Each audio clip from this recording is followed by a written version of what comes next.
Halo mahasiswaku sekalian. Kenalkan saya Bu Endang ya, Bu Endang Setiati. Nah, di sini saya akan menjelaskan tentang statistika terapan ya. Nah, statistik terapan ini adalah mata kuliah yang akan saya ajarkan pada semester ini ya. Nah, mudah-mudahan nanti mulai dari pertemuan pertama hingga pertemuan terakhir nanti kalian terus mengikuti pelajaran saya, mengikuti kuliah saya sehingga tidak ada materi yang tertinggal ya. Nah, sekarang akan saya buka PPT saya sebagai kata pengantar dan selama 1 semester ini ya.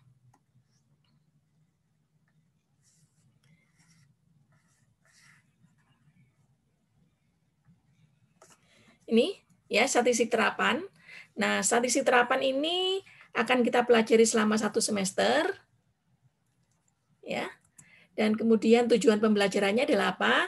Yaitu mahasiswa mampu memahami dan menguasai konsep dasar statistik dan mampu menyajikan dan mengolah data statistik melalui media kalkulator dan komputer ya. Nah, untuk media komputer ini adalah bisa menggunakan Excel, bisa menggunakan SPSS dan sebagainya ya. Dan di sini diharapkan mahasiswa juga mampu mendeskripsikan dan menganalisis data serta menarik kesimpulan dari hasil pengujian statistik yang dilakukan. Untuk materi perkuliahannya sendiri, yang pertama adalah tentang konsep dasar statistik, ya. Yang kedua adalah statistik deskriptif, yang ketiga ukuran statistik, yang keempat adalah rata-rata harmonis dan geometris, yang kelima adalah permutasi dan kombinasi, yang keenam adalah teori probabilitas, dan yang ketujuh adalah probabilitas bersyarat dan teorema Bayes, ya. Kemudian yang ke-8 adalah variabel random, yang ke-9 distribusi diskrit, dan yang ke-10 adalah distribusi kontinu. Dan yang ke-11 adalah distribusi sampling, yang ke-12 adalah uji hipotesa, yang ke-13 adalah analisis regresi dan korelasi, serta yang ke-14 adalah analisis clustering. Ya. Nah, ini yang akan kita gunakan atau kita jelaskan nanti selama 1 semester ini. Ya. Kemudian untuk sistem penilaiannya, di sini ada 4 komponen penilaian. Ya, yang pertama adalah tugas dan kuis, itu nanti masing-masing nilainya 10%. Ya, dan kemudian juga ada UTS dan UAS yang terjadwal, yaitu masing-masing bobot sistem penilaian ini adalah 40%. Ya, jadi total sistem penilaiannya adalah 100%. Dan ini akan saya berikan bonus kehadiran full kuliah untuk menambah nilai UTS 5 dan menambah nilai UAS 10 ketika kalian mengikuti kuliah mulai dari awal hingga akhir ya. Nah, kemudian untuk referensi di sini ada Douglas, ada Furkon, ada Guilford, ada Hadi, Sheldon Ambrose, ada J. Supranto ya. Dan kemudian juga ada Ronald E. Walpole, kemudian ada Singgi Gunarso untuk program SPSS dan program Office Excel, kemudian ada untuk Sigel, ada Sujana, Sugiono, Supramono, dan Sugiharto. Ya, ini adalah referensi-referensi yang bisa kalian pelajari selama 1 semester ini. Silakan kalian untuk memiliki 1 atau 2 atau beberapa buku atau semuanya, ya, untuk menambah bekal kalian dalam belajar statistik. Ya, nah ini adalah referensi saya, ya, selama kuliah ini nanti. Nah, berikutnya akan saya jelaskan yang pertama lagi, ya. Nah, kalau saya kembali tadi ke sini, saya di sini akan menjelaskan tentang konsep dasar statistik, ya. Saya ambilkan PPT saya yang lain, ya.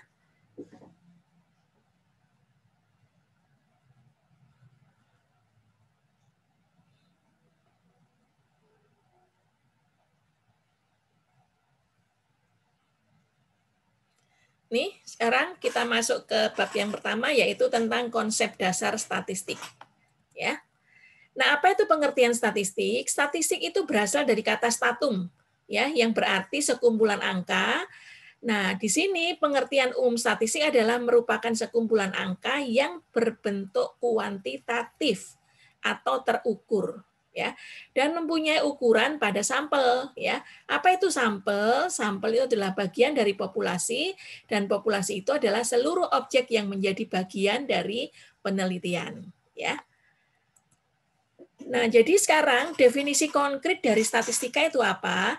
Statistika adalah sekumpulan konsep dan metode yang digunakan untuk mengumpulkan dan menginterpretasikan data kuantitatif pada bidang kegiatan tertentu, serta mengambil kesimpulan dalam suatu keadaan di mana terdapat ketidakpastian data yang dikumpulkan. Itu belum tentu benar. Ya. Nah, kemudian serta adanya variasi atau penyimpangan-penyimpangan. Nah, ini adalah definisi konkret dari statistika ya. Sedangkan peranan statistika, statistika itu berperan besar dalam kehidupan sehari-hari untuk penelitian ilmiah dan juga dalam ilmu pengetahuan. Ya, dan peranan statistik di berbagai bidang kehidupan modern itu memunculkan cabang ilmu baru yang berkaitan dengan statistik. Apa saja itu? Yaitu ekonometrika, sosiometri, dan psikometri. Ya. Nah, ekonometrika itu adalah gabungan antara ilmu ekonomi dan statistik. Kalau sosiometri otomatis merupakan gabungan antara ilmu sosiologi dan statistik, dan psikometri itu adalah gabungan antara ilmu psikologi dan statistik. Ya. Nah, ini adalah cabang-cabang ilmu baru yang berkaitan dengan statistik. Nah, peranan statistik dalam penelitian adalah sebagai alat untuk menghitung besarnya anggota sampel yang diambil dari suatu populasi sehingga jumlah sampel yang dibutuhkan akan lebih dapat dipertanggungjawabkan. Ya. Dan alat untuk menguji validitas dan reliabilitas instrumen sebelum instrumen tersebut digunakan dalam penelitian. Nah, sebagai teknik untuk menyajikan data sehingga data lebih komunikatif misalnya melalui tabel, grafik atau diagram. Ya. Dan yang terakhir, peranan statistik dalam penelitian adalah alat untuk menganalisis data seperti menguji hipotesis yang diajukan dalam penelitian. Ya. Nah, peranan statistik lainnya apa? Sebagai alat bantu dalam hal berikut adalah menjelaskan hubungan antara variabel-variabel, dan yang kedua adalah membuat rencana dan ramalan atau prediksi, dan yang ketiga adalah mengatasi berbagai perubahan, dan yang keempat adalah membuat keputusan yang lebih baik. Ya, nah ini adalah peranan statistik. Saya lanjutkan ya. Nah, ciri khas statistik itu apa? Yaitu statistik bekerja dengan angka, dan statistik itu bersifat objektif, dan statistik itu bersifat universal. Ya, jadi artinya apa? Bahwa nanti kalian tuh akan belajar statistiknya akan mengolah angka, ya, dan otomatis dia akan bersifat objektif karena angkanya terukur, ya, dan dia bersifat universal karena dia bisa dipakai oleh siapa saja, ya, oleh semuanya. Nah, berikutnya adalah fungsi statistik, ya. Statistik itu menggambarkan data dalam bentuk tertentu, ya. Dan statistik itu dapat menyederhanakan data yang kompleks menjadi data yang mudah dimengerti, dan statistik merupakan teknik untuk membuat perbandingan, ya. Nah, statistik dapat memperluas pengalaman individu, dan statistik juga dapat mengukur besaran dari suatu gejala serta dapat menentukan hubungan sebab dan akibat. Itulah fungsi-fungsi statistik ya yang harus kalian pahami di sini. Jadi memang fungsi statistik ini adalah dalam kehidupan sehari-hari itu sangat diperlukan. Nah, kegunaan statistik yaitu membantu penelitian dalam menggunakan sampel sehingga penelitian dapat bekerja efisien dengan hasil sesuai objek yang ingin diteliti. Ya. Dan berikutnya adalah membantu penelitian untuk membaca data yang telah terkumpul sehingga peneliti dapat mengambil keputusan yang tepat. Ya. Dan yang ketiga adalah membantu peneliti untuk melihat ada tidaknya hubungan antara variabel yang satu dengan variabel lainnya. Ya, dan membantu peneliti dalam menentukan prediksi untuk waktu yang akan datang. Yang berikutnya adalah membantu peneliti dalam melakukan interpretasi atas data yang terkumpul. Ya, dan di sini kegunaan yang lain adalah pemerintah menggunakan statistika untuk menilai hasil pembangunan masa lalu dan merencanakan masa datang. Ya, nah biasanya ini ditangani oleh Biro Pusat Statistik. Ya. Dan para psikolog banyak menggunakan statistika untuk membaca hasil pengamatan baik melalui tes maupun observasi lapangan. Nah, yang berikutnya adalah kegunaan statistika sebagai atau untuk pimpinan menggunakannya untuk pengangkatan pegawai baru, pembelian peralatan baru, peningkatan kemampuan karyawan, perubahan sistem pegawaian, dan sebagainya yang bisa diukur dari statistik ini ya. Dan para pendidik ya, untuk para pendidik sering menggunakannya untuk melihat kedudukan siswa, prestasi belajar, efektivitas metode pembelajaran atau di dalam media pembelajaran ya. Nah, itu adalah kegunaan statistik. Sekarang misalnya saya punya contoh data statistik ya untuk yang kehidupan sehari-hari kita. Misalnya, saya menghabiskan 50% uang saku saya setiap bulan dan sisanya saya tabung ya. Nah, jadi misalnya sekarang saya punya uang 1.000, kalau saya menghabiskan uang 50%, artinya saya menghabiskan Rp500 ya. Sedangkan 500 berikutnya saya tabungkan ya.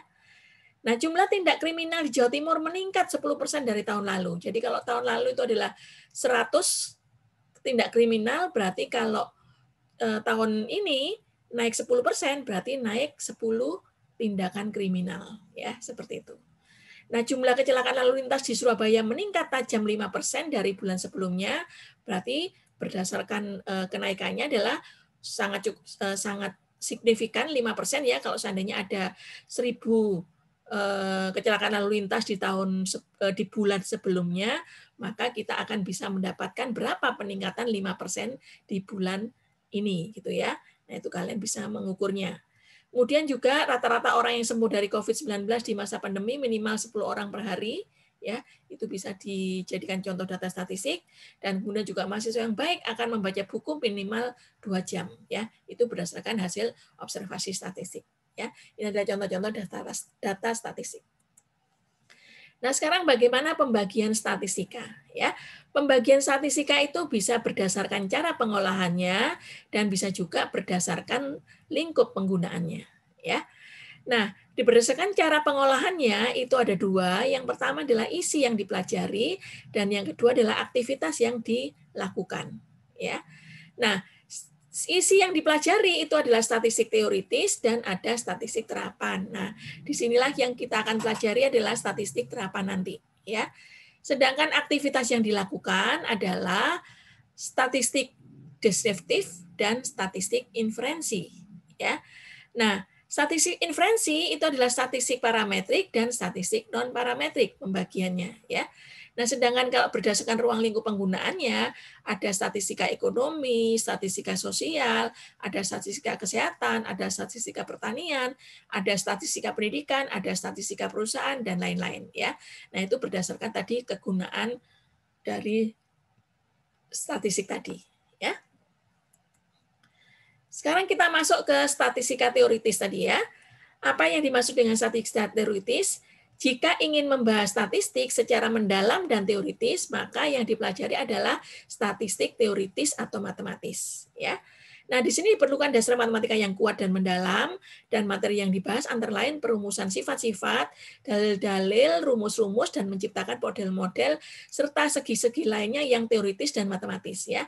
Nah, biasanya statistik teoritis ini dipakai untuk penelitian, ya, karena akan dibuat laporannya. Nah, kemudian statistik terapan, ya. Jika ingin membahas statistik semata-mata dari segi penggunaannya, maka yang dipelajari adalah statistik terapan yang dikenal dengan metode statistik. Ya. Jadi dalam satu semester ini nanti kita akan mempelajari statistika terapan ini, ya.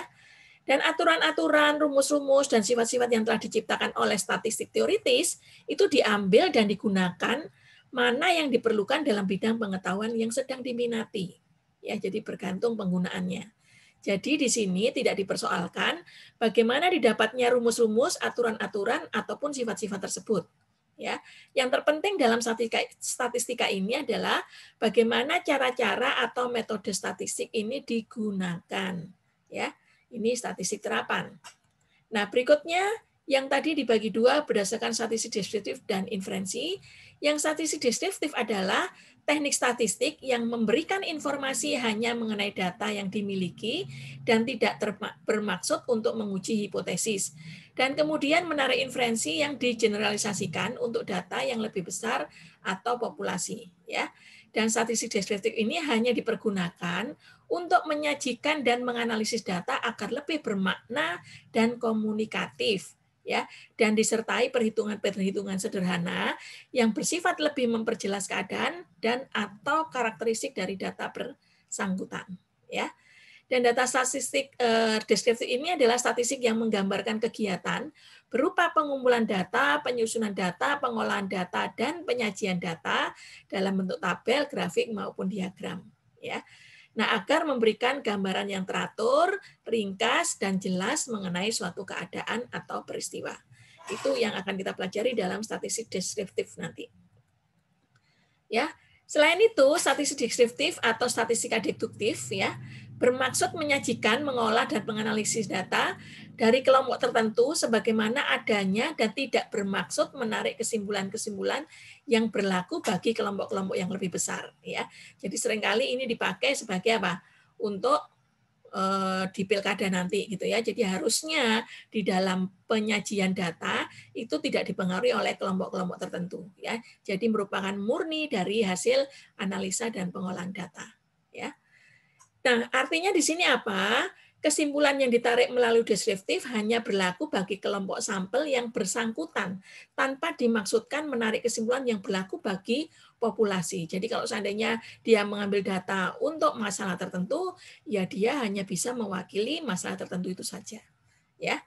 Nah, ukuran statistik yang lazim digunakan untuk mendeskripsikan karakteristik sampel ialah ukuran kecenderungan sentral atau pemusatan gitu ya, ukuran variasi, ukuran letak, koefisien korelasi. Nah, itu yang dipakai di dalam ukuran statistik pada tahap berikutnya.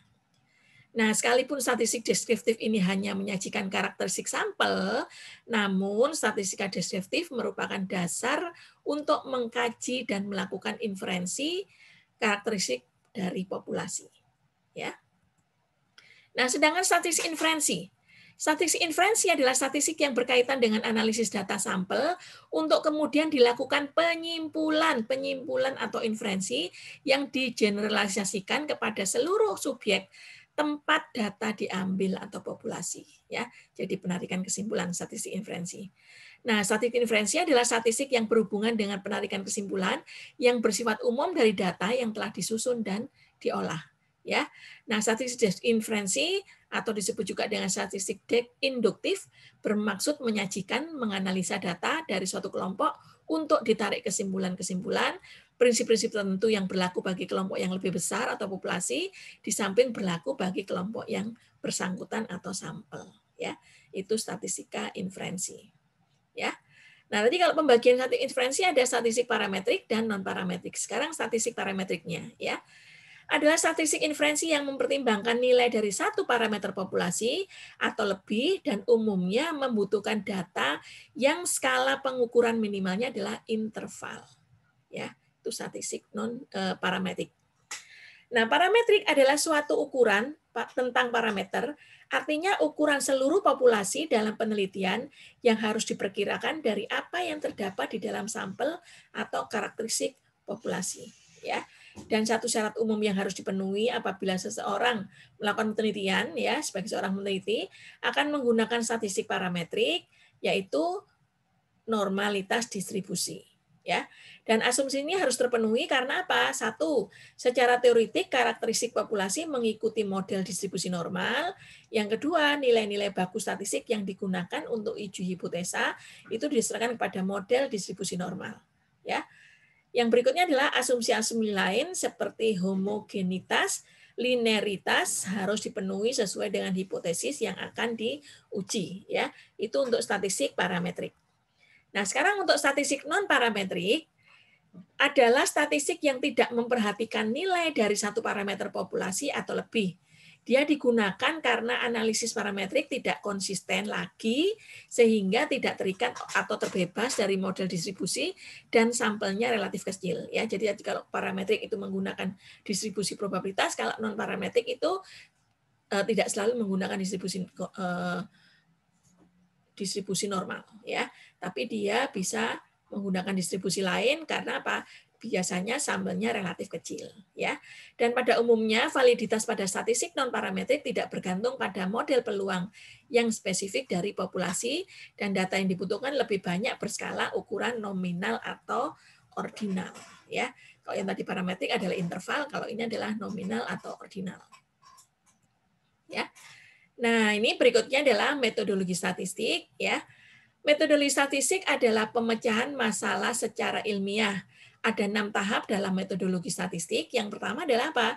Mengidentifikasi masalahnya terlebih dahulu, ya, yaitu merupakan tahap awal, tahap perencanaan dan perumusan tujuan, ya.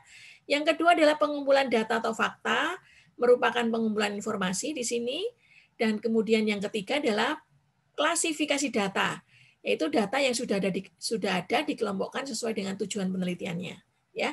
Dan yang keempat adalah penyajian data, menampilkan data dalam bentuk tertentu, misal tabel atau grafik, dan yang kelima adalah analisis data, merupakan tahap akhir sebelum penarikan kesimpulan, ya.